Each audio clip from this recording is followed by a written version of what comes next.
உன்னை மறந்திடுவேனோ மரப்பரியே மறந்தா உயிர் விடுவேன். செங்கல்பட்டில் நீங்க எப்படின்னா பாண்டியன்னு ஒருத்தர் இருந்தாரு. இந்த செங்கல்பட்டு தெரியும். சுத்த சன்மார்க்கத்துக்காகவே தன்னுடைய வாழ்க்கையை அர்ப்பணித்தவர். அவருடைய ஒரு மகன் ஒரு மகள் தயாநிதி பாண்டியன், அக்காத்தர் அருள்மொழி, எல்லாமே அந்த சன்மார்க்கத்துக்கு அவர்களாக ஆரம்பிச்சுவோம். அந்த சன்மார்க்கத்தை ஒட்டி இருக்கிறவங்க எல்லாமே அந்த குடும்பத்தில் அது வளர்ப்பாங்க. ஒரு நல்ல ஒரு செங்கல்பட்டு அந்த சன்மார்க்கத்தை வளர்த்த அவர் அவருடைய மகன் டிகிரி முடிச்சு அனைத்து தமிழ்நாடு தமிழ்நாடு பாரதியாருடைய மண்டலத்துக்கு தலைவராக இருக்காரு. சென்றாண்டு அவர் வந்து இங்கே பேசியிருக்காங்க. வர முடியாமல் போயிடுச்சு. கடைசியாக ஒரு மணிக்கு வந்தார். நான் எல்லாரையும் மணிக்கு இந்த வருஷம் நான் வந்து பேசுகிறேன் சொன்னார். அதாவது அவர் வந்து ஒரு அடிஷனல் பேச்சாளர், இன்றைய கூடுதல் சிறப்பு பேச்சாளர் அவரையும் சன்மார்க்கத்துக்காக வைத்த அவருடைய திரு பாண்டியன் அவருடைய மகன் என்பதை இந்த நேரத்தில் சொல்லி நன்றி வணக்கம். சன்மார்க்க நண்பர்களுக்கு என்னுடைய அன்பார்ந்த வணக்கம். எல்லாரும் உங்களுடைய பார்வைகள் எல்லாமே என்கிறதா இருக்கு. ஏன் அப்படின்னா இன்னைக்கு அறிவார்ந்த ஒரு பெருமக்கள்லாம் இன்னைக்கு பேச வந்திருக்காங்க. என்னுடன் வயது மூத்த என்னுடைய அப்பாக்கள் ஐயாக்கள் எல்லாரும் வந்திருக்காங்க. இப்படி இருக்கும்போது இந்த சின்ன பையன் என்ன பேசுமா அப்படின்ற ஒரு ஆவல், என்னதான் பேச போறாங்க அப்படின்ற ஒரு எதிர்பார்ப்போடு உட்கார்ந்து கண் நல்லாவே தெரியுது. இன்னைக்கு ஐயா வள்ளலார் அவர்கள் வந்து உங்களுடைய பார்வையில் எப்படி இருக்காங்க அப்படின்றது எனக்கு தெரியாது. சுத்த சன்மார்க்க இருக்கலாம், வள்ளலாரை பற்றி இன்னும் தெரியாமல் இருக்கக்கூடிய எத்தனையோ மனிதர்கள் இந்த அவையில் இருக்கலாம். அவர்களுக்கு நம்முடைய வள்ளல் பெருமான் யார் என்பதை என்னால் இந்த ஒரு அவையில் மட்டும் சொல்லிவிட முடியாது. எனக்கு ஒரு நாள் கூட போதாது. ஐயாவை பற்றி பேச எனக்கு ஒரு நாட்கள் போதாது.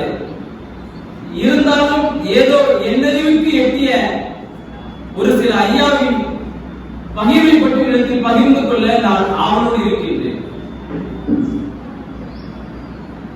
சன்மார்க்கம், சுத்த சன்மார்க்கம் ரெண்டுத்துக்குமே வந்து வேறுபாடு இருக்கு.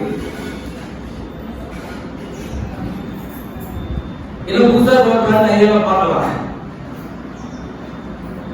ஐயாவை ஏற்றுக்கொண்டவர்கள் சன்மார்க்கிகள். ஐயாவோடு வள்ளல் பெருமானோடு ஜீவகாரணத்தை யார் என்று ஏற்று இருக்கின்றார்களோ அவர்களே சுத்த சன்மார்க்கிகள் என்று நீங்கள் உணர்ந்து கொள்ள வேண்டும். ஜீவகாரணியமா இந்த தைப்பூச நன்னாளில் இந்த பத்திரிகைகள் பார்த்தீங்கன்னா பேரின்ப பெருவிழா, இன்ப பெருவிழா கிடையாது, திருவிழா கிடையாது, மதம் சார்ந்து இன்றைக்கு அச்சடிக்கப்படவில்லை. பேரின்ப பெருவிழாவாக நாம் இன்றைக்கு பார்த்துக் கொண்டிருக்கிறோம். எதற்காக இந்த பேரின்ப பெருவிழா இதை மையப்படுத்தி நாம் எல்லாம் பயணித்துக் கொண்டிருக்கின்றோம் என்பதை சிந்தித்து பார்க்க வேண்டும். இன்றைக்கு எத்தனையோ புரட்சியாளர்கள் சமுதாயத்திற்கும் சமூக நீதிக்கும் உலகத்திற்கு வித்திட்ட எத்தனையோ புரட்சியாளர்கள் இருக்கலாம்.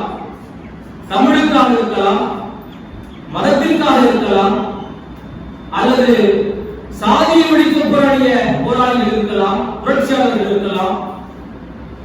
உலகம் சார்ந்த தத்துவார்த்த ரீதியாக எத்தனையோ புரட்சியாளர்கள் இருக்கலாம்.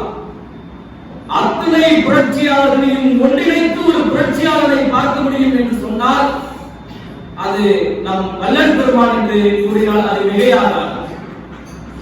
அவர் எதில் புரட்சி செய்யல? தமிழில் புரட்சி செஞ்சாரு, ஜீவானந்தத்தில் புரட்சி செஞ்சாரு, துறவரத்தில் புரட்சி செஞ்சாரு. பாடலாருமே கேட்டிருப்பீங்க. நினைந்து நினைந்து உணர்ந்து உணர்ந்து நெகிழ்ந்து நெகிழ்ந்து மகிழ்ந்து மகிழ்ந்து இப்பெல்லாம் யாராலும் எழுதவே முடியாது தமிழர். அன்பே நிறைந்து நிறைந்து யோசிக்கலாம்.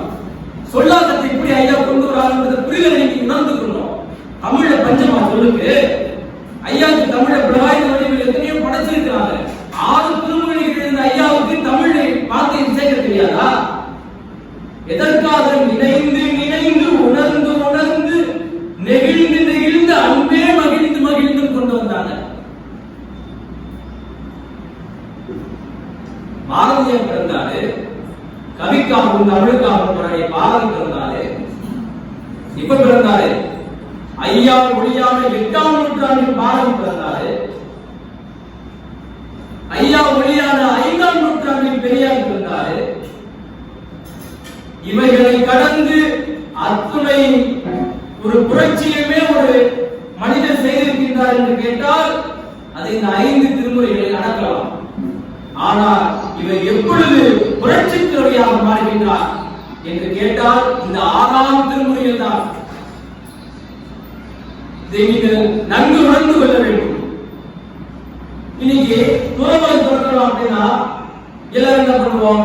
எனக்கு எதுவுமே வேண்டாம், உங்ககிட்ட இருந்து எனக்கு வேண்டாம், என்கிட்ட இருந்து உங்களுக்கு வேண்டாம், என்னை விட்டா போதும், நான் துறவரம் போறேன். துறவரம் போய் அனைத்து வீட்டிலும் உணவு வேண்டும் என்று வீடு வீடாக சென்ற துறவிகள் மத்தியில் அனைவருக்குமே உணவு பட்டு பசியாற்ற வேண்டும் நினைத்த ஒரே துறவி யார் என்று கேட்டால் அது வள்ளல் பெருமான் தான். மிகையாக யோசிக்கணும். எதற்காக இந்த வள்ளல் பெருமானுடைய பின்பற்றக்கூடிய சுத்த சன்மார்க்க சங்கத்தில் பயணிக்கக்கூடிய அத்தனை சன்மார்க்கமே வெள்ளையாடை அணிந்திருக்கின்றோம். வெள்ளையாடை அணிவது என்பது அரசியல் பழக்கத்திற்காகவா? கிடையாது. உடையில் புரட்சி செய்தவர் வள்ளல் பெருமான். ஏன் அவருக்கு காவி அணிய தெரியாதா? காவி என்பது தமிழர்களுடைய பண்பாட்டு உடை கிடையாது, உணர்ந்து கொள்ள வேண்டும். இதை சமணர்களும் பௌத்தர்களும் அணிந்திருந்தார்கள். காவியை சலவை செய்து உடையிலும் புரட்சி செய்த ஒரு மகான் என்று கேட்டால் அது வள்ளல் பெருமான் தான். அறிவியல் ரீதியாக ஒரு நுட்பமான யோசனை. உலகம் சூட்டு நினைச்சிருக்கோம். சுத்தி இந்த உடையை கதர் அணிக்கணும், அந்த வெப்ப தாக்கத்தை கட்டுப்படுத்தும். அறிவியல் ரீதியாக கொண்டு போனாரு. இன்னைக்கு அவங்க எதையுமே மறந்துட முடியாது. இந்த நிகழ்வுல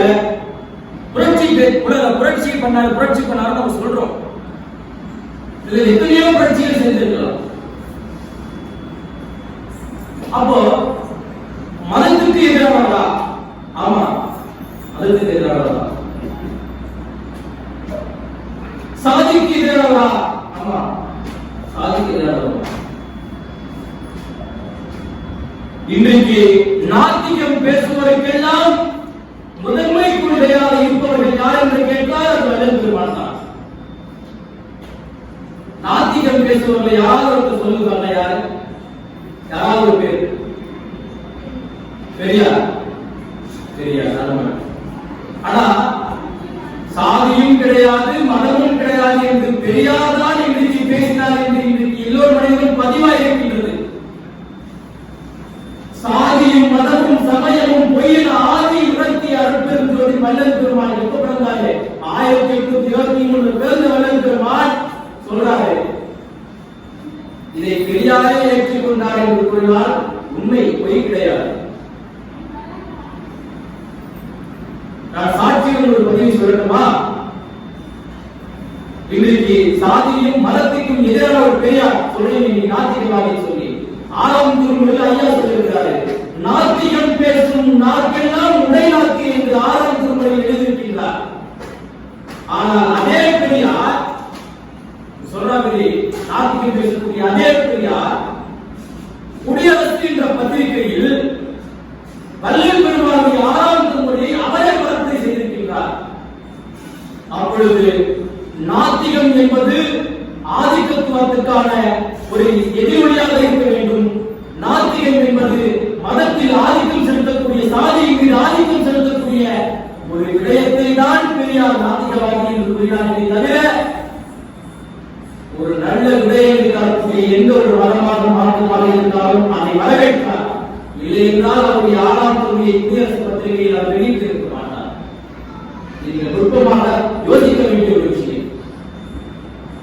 பெரியார் சமூக நீதிக்காக இயற்றிய அதே தீயும் சாதிகள் இல்லையடி பாப்பா என்று உழைக்கக்கூடிய நம்முடைய கவிதாஞ்சாரி இயற்றிய அதே ஒளியும் பாரதியின் அதே ஒளியும் அருட்பெரும் ஜோதியிலிருந்துதான் பற்ற வைத்த தீ என்று இன்றைக்கு யாரும் உணர்ந்து கொள்ளவில்லையே. இதை நீங்கள் யோசிக்கக்கூடிய ஒரு விஷயம். துன் என கொடியோர் பிறப்புயில் கொள்ளும் போதெல்லாம் நான் பயந்தேன் என்று நம்முடைய ஐயா வரலாறு கூறுகின்றார். என்ன சொல்றாங்க? நுட்பமாக சொன்னீங்க. இன்னைக்கு நம்ம என்ன சொல்லுவோம்? இன்னைக்கு சுத்த சன்மார்க்கத்தை நான் ஏற்றுக்கிட்டேன். இன்னைக்கு சுத்த சன்மார்க்கத்தை ஏற்றுக்கிறதுக்கு நிறைய பேர் தனியாக ஒரு விஷயமே தனிமையில சாப்பிடக்கூடாது. இந்த ஒரு விஷயத்துல அஷ்டம் முடிப்பாங்க. ஐயா பத்தி ஏற்றுப்பாங்க. நினைந்து உணர்ந்து மகிழ்ந்து எல்லாம் உடன் உடன் பாடியாச்சு. ஞாயிற்றுக்கிழமை வீட்டுக்கு போனா தெளிச்சோட ஆக்குவாங்க. அதெல்லாம் பண்ணிக்கிட்டு இருக்கோம். சுத்த சன்மார்க்கம் சொல்றது ஐயாவை ஏற்கக்கூடிய எத்தனையோ மார்க்கம் இந்த மார்க்கத்துக்குள்ள வரணும்னு நினைக்கிறவங்க அதைதான் பண்ணுவாங்க. எல்லா விடயங்களையும் ஏற்றுப்பாங்க. ஆனா அவங்களுக்கு கிடையாதக்கூடியது இந்த ஒரு விடயம் தான். இந்த ஜீவகாரணத்தை எல்லாம் உங்கள்கிட்ட வந்து நான் சொல்றதுக்கு வந்திருக்கேன். சுத்த சன்மார்க்கத்தை நம்ம ஏற்றுக்கிட்டோம். சுத்த சன்மார்க்கத்தை ஏற்றுக்கிட்டவங்க அப்படியே அந்த மீன் மார்க்கெட் போறீங்கன்னா மீனை பார்த்து என்ன பண்ணுவீங்க? நான் சாப்பிட மாட்டேன், நான் சுத்த சன்மார்க்கி. மீனை பார்த்துட்டு உயிர்களை கொள்வது பாவம் வல்லல் பெருமான் சொல்லி இருக்கிறார். அதான் யோசிப்பீங்க. ஆனா ஐயா என்ன பண்றாரு? துன் என கொடியோர் பிறப்பில் கொள்ளப்படலாம் நான் தெரிந்தேன். எப்படி மீனை பார்த்து பயப்படுற ஒரு மீனவன் மலையை எடுத்துட்டு வரும்போது அந்த மலையை பார்த்து ஐயோ எத்தனை மீன்கள் கலை அந்த மலையை பார்த்து எத்தனையோ மீன்கள் இன்னைக்கு சாவப்படுற அப்படின்னு ரொம்ப பயந்தாரு. அவர் வாடிய பயிரை கண்டுபோது மட்டும் வாழவில்லை, வாடாத பயிர்களை கண்டுபோதெல்லாம் மாறினார். அதுதான் வல்லல் பெருமான். அதை யோசிக்க வேண்டும். இந்த மாநில பிறப்பு மனித பிறப்பு என்பது யாருக்கும் கிடைக்காத ஒரு பிறப்பு. இதெல்லாம் நம்மை சொல்லியிருப்பார். அறிவு மாநிலாய் பிறத்தல் இருந்து அவரிலும் வருது. மாநிலாய் பிறத்தல் அறிவு சொல்லிட்டாங்க. பிறத்தலே கஷ்டம். ஜீவகாரணத்தை பின்பற்றாங்க. நீங்க நல்லா பாத்தீங்கன்னா இன்னைக்கு உயிர்களை கொள்வது பாவம், உயிர்களை கொள்ளக்கூடியவர்கள்லாம் உங்களுடைய உறவு கிடையாது. வல்லல் பெருமான் சொல்றாரு. உயிர் கொலையும் குறைப்பதிக்கும் உடையவர்கள் எல்லாம் உறவினத்தார் அல்ல. நல்லா யோசிங்க. உயிர் கொலையும் குறைப்பதிக்கும் உடையவர் எல்லாம் உறவினத்தார் அல்ல, அவர் உறவினத்தார். எப்படி நம்ம உறவே கிடையாதா? ஜீவகாரணத்தை பின்பற்றாத யார் ஒருத்தரோ, உயிரை கொள்ளக்கூடிய யார் ஒருத்தரோ உங்க உறவே கிடையாதுன்னு சொல்றாங்க. சரி, ஜீவகாரணம் என்ன இல்ல பசியாட்டு வித்தல் ஐயா சொல்லியிருக்கிறாரு. என் உறவே இல்லைன்னு சொல்லிட்டீங்க. கறி சாப்பிடுற பசியில என்கிட்ட வந்தானா? ஐயா என்ன சொல்றாரு? உயிர் கொலையும் குறைப்பசிக்கும் உடையவரெல்லாம் உறவினத்தார் அல்ல, அவன் உறவே கிடையாதுன்னு சொல்லிட்டாரு. ஆனா அவன் நம்ம கிட்ட பசியில் வந்தா ஐயா உறவே கிடையாதுன்னு போயிட்டு சொல்லுவீங்களா? ஒரு பசி புரிதல் மட்டுமே ஜீவகாருண்யம்.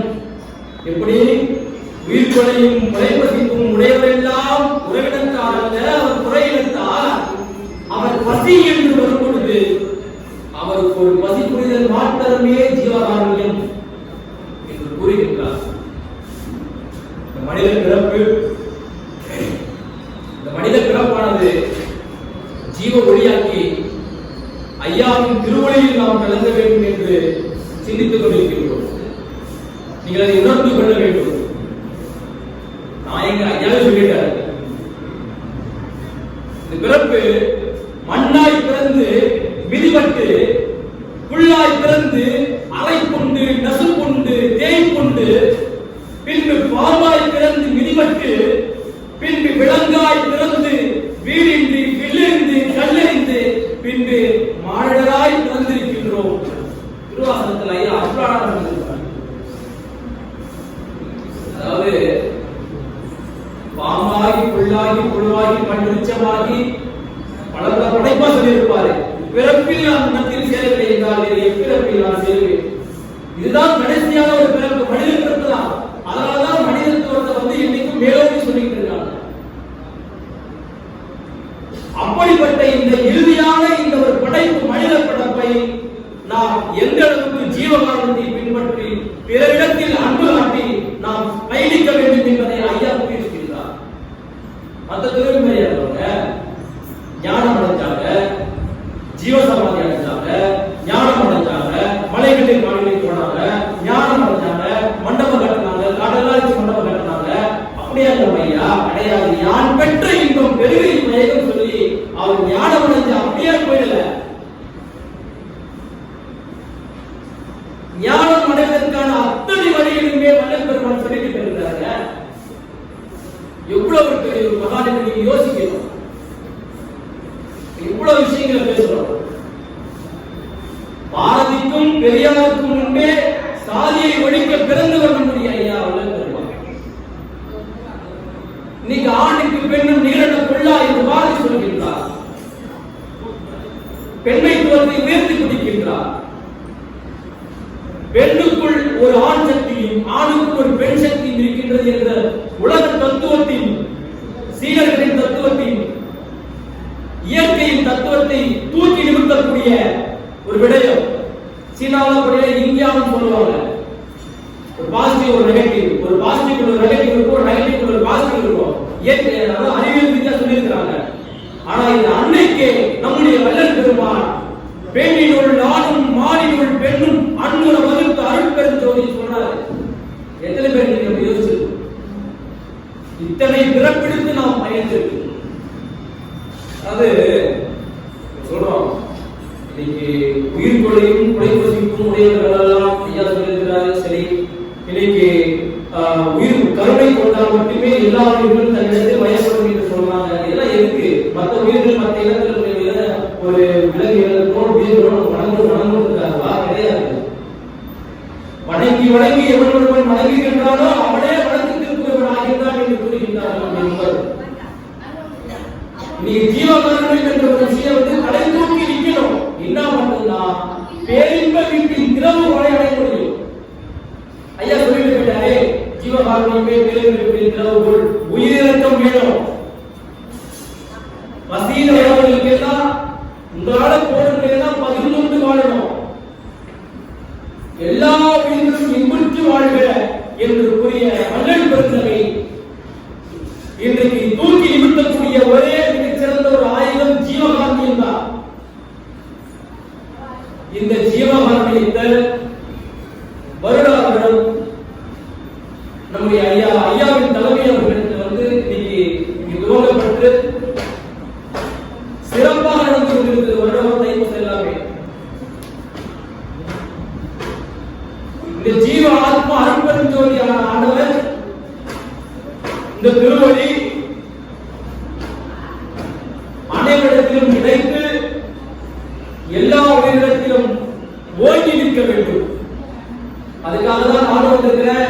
அன்னைக்கு ஐயாவும் வந்தாரு, எல்லாரையும் புறப்படுறதா எப்படி அகத்தே கருக்கு புறத்தே வெளுத்திருந்த உலக நடிகளையும் ஜகத்தே திருந்த எல்லாருக்கிட்டே இருக்கின்றாங்க. யாருமே நடந்திருக்கு, எல்லாருமே உள்ளொன்று வைத்து புறமொன்று பேசுவது உறவுகளாக வேண்டும் ஐயா சொல்லியிருக்கிறாரு. எல்லாருமே மாணவர்.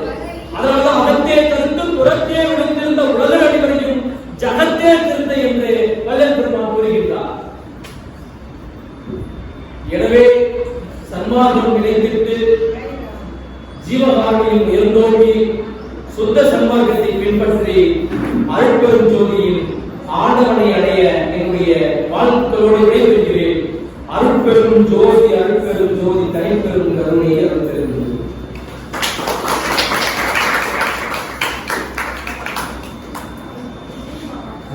சகோதரர்களே, பெருமானாருடைய புரட்சி கருத்துக்களை எல்லாம் சுருக்கிய ஜீவகாரணியத்தை